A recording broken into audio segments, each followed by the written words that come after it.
अरे का बिगड़नी है बताई हाइला सुना का बिगड़ले हवा सुनाओ सुनाओ घूमे खातिर लेट होता आईना तू का करे हो घूमे खातिर लेट होता आईना तू का करे हो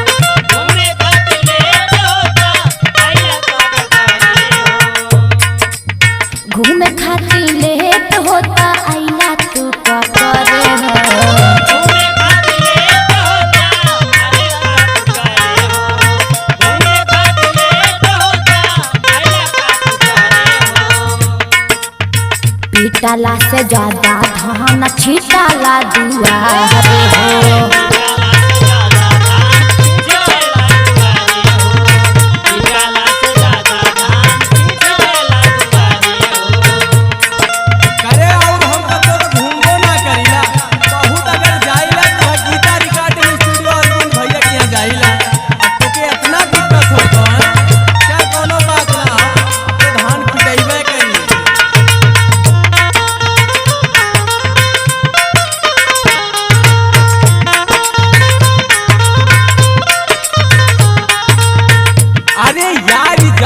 कटनी पिटनी आइल हने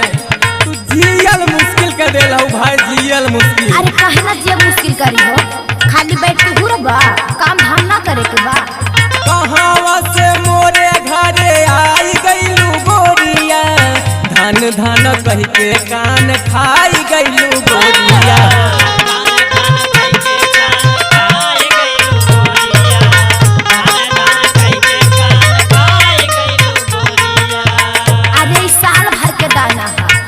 बर्बाद करबा ना अगर कम पड़ी क्यों घरे मांगे जाइबा तो वह दिन समझ में आई। अरे हाँ चल समझ में आई तो समझिए।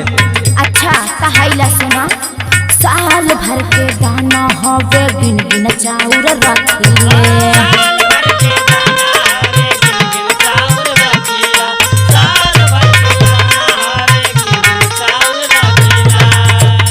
तबे कबो के हुके दुआर नाही लखिले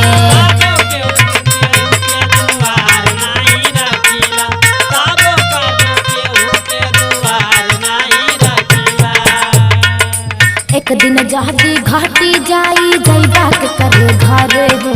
एक दिन जहदी घाटी जाई जइबा के करे घरे हो पीटाला से ज्यादा धान छीटाला दुआरे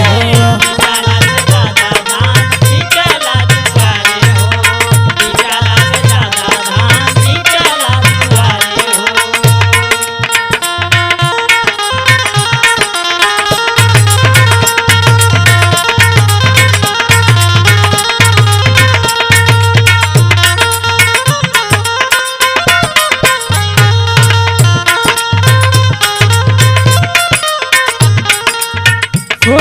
सुनावा अपने दुआर हो क्यों दूसरे के दुआर ना हो। ओहो जय धान गिरी कुल तोरे दुआरवा पे सुन बतिया सुनावा पीकत में छिटाई फिर बाटोरल भीता जाई हो